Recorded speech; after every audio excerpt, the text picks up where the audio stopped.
Hello Internet, it is I, David, sweatiest of all the Hewletts, here with a burn and learn. 65 minutes, I got lost in the world of Arduino. I did an extra 5 minutes for that. I'm sure I'll pay for that and won't move for the rest of the night. But anyway, still, this is a burn and learn. This is my bid to stay alive and fit long enough to raise my amazing son, who should be home soon, I'm hoping, and to enjoy the coming twilight years with my brilliant, beautiful wife, Jane. I hate exercise. It's boring, so I like to learn something while I'm doing it. Then I like to share what I've learned with you in the sweatiest, most miserable way possible. And I do it so that it guilts me into doing this. Because like today I wasn't going to do it. I was thinking like, I had a long weekend.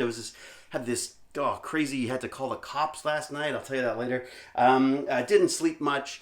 And then I thought I'll bail. And then I thought, no, there's going to be a hole. There's going to be a hole in the YouTube posting. People will notice. So I did it, and I'm very glad I did, because I just said I did that extra 5 minutes. I'll start with my tale of woe. So last night, a lot of noise outside, and I got a little, there was some, first stuff was laughing, and then it was like sort of screaming stuff. So I bound to the window, because I don't sleep I sleep kind of lightly.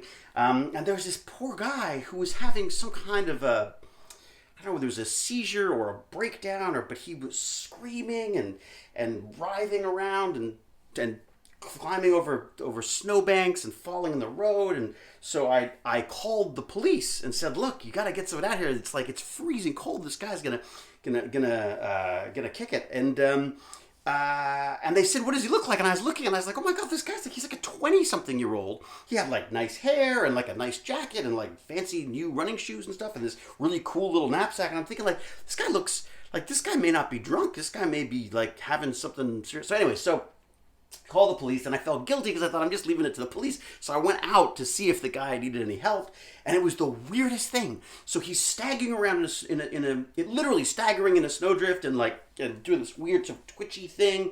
And I said, "Excuse me, are you okay?" And he sort of looked up and he was looking around, and suddenly he just everything changed. He turned around, and he said, "I am so sorry. I'm so sorry. I apologize. Thank you very much." And then he just started walking off like nothing was wrong. And I was like, dude, maybe do you want to sit down or something? And he just walked off. No problem. Completely normal. And then of course the police come, and the ambulance comes, and he's already gone. And anyway, so that was my evening. But I was saying to my son, I said, I don't know what the right thing to do there is. Did I jump too soon on the ambulance and police thing? And I sort of felt bad. Like I should have gone out first before I called the police, but I was like, I got backup coming, so I thought I was okay. But maybe if I was less of a wimp, I would have perhaps gone out first to see if he was okay, and then we could have solved everyone's problem. There would have been no ambulances and police and all that stuff. Anyway, so that was my night last night. Very exciting. But the weekend, oh my gosh, wait till you hear this. So Saturday, I went to Let's Talk Science's teacher leader program. So this is teachers being educated so that they can then educate other educators to use the Let's Talk Science stuff to their advantage in their classroom. And what an amazing bunch of people.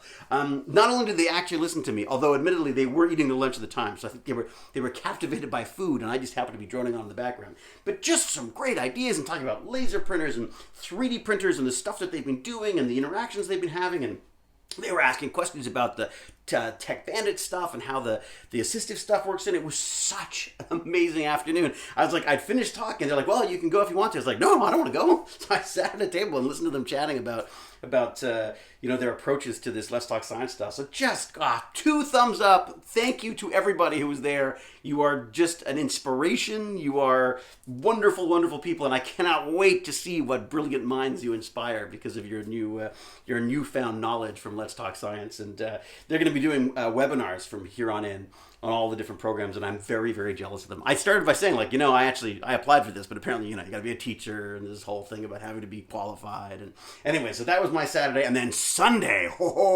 Sunday, face-to-face. We went to face-to-face, which is this fantastic trading card and board game place. Beautiful setup, comfortable, great staff. They really know their stuff. They're so inviting, which a lot of those places aren't. They tend to be, sometimes they can be a little bit new people. They're just so welcoming, and they're good with kids and everything. So I went and I did my first Magic the Gathering tournament. I actually went in, we got the new Theros cards. So you just get like a set of unopened boosters. You open them up. You have to put a deck together. You have to compete. I lost every single game. I lost to a 12-year-old, and it wasn't my son. But still, I had so much fun. I learned so much about it all. Baz actually won one of his games. We came out with a whole bunch of extra booster packs. So, and it's a good, wow, I'm telling you, this Theros series, the new Magic the Gathering we were really, really enjoying it. I mean, Eldraine, I liked it, but it got a little fairy tale for me. It got a little Disney. This one is nothing Disney about this one. This is dark. This is like you got to kill and then pull people out of the graveyard, and it was wicked. So we had a lot of fun with that. But today I should talk about the learn part of my burn and learn before I finish this without actually doing any learning. Arduino, back on Arduino, LinkedIn Learning. I'm in the final stages before I get to the actual C programming part of it, and I guess is Arduino C? Is Arduino written in C? I guess maybe it is. I guess the syntax is very similar, so maybe it is. It's been so long since I've done C, I don't know. But I'm quite used to the Arduino programming because I've had to do a lot of it. So I'm just going through all the basics. I want to know everything about it. Doing pulse width modulation, where you're taking analog signals, which are not ones and zeros, which are sort of on a graph, and trying to convert that, try to recreate that with digital by turning things off really fast, turning off and on really, really fast, and sort of simulating the same sort of curve of data coming in. So really cool stuff, and apparently not restricted to just Arduino and this hobby board stuff. Apparently it's used throughout electronics, so it's a good thing to know. And then a few of the, the new functions or I guess they would be called functions. So there's like constraint and map. So map, you're basically taking numbers and mapping them to each other. So in the same way that you map Celsius to Fahrenheit, and they have corresponding numbers, but even though they're different, you map those numbers to each other using this map function.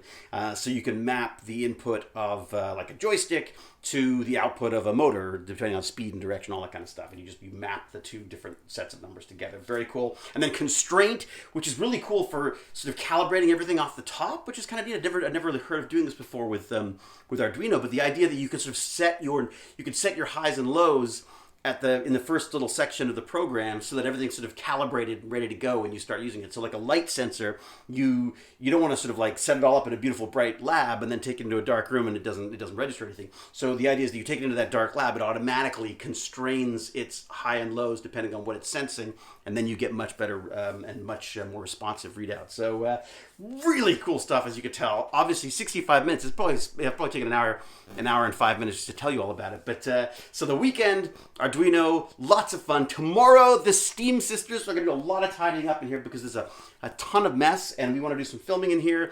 They've got dinosaurs and pizzas and all sorts of stuff. And as always, I can't wait to work with them because they're just, you are going to love the Steam Sisters. If you don't already know them, you should, because they're fabulous. All right, so until we geek again, sweaty or not, it better be sweaty because it means exercise. Cheerio!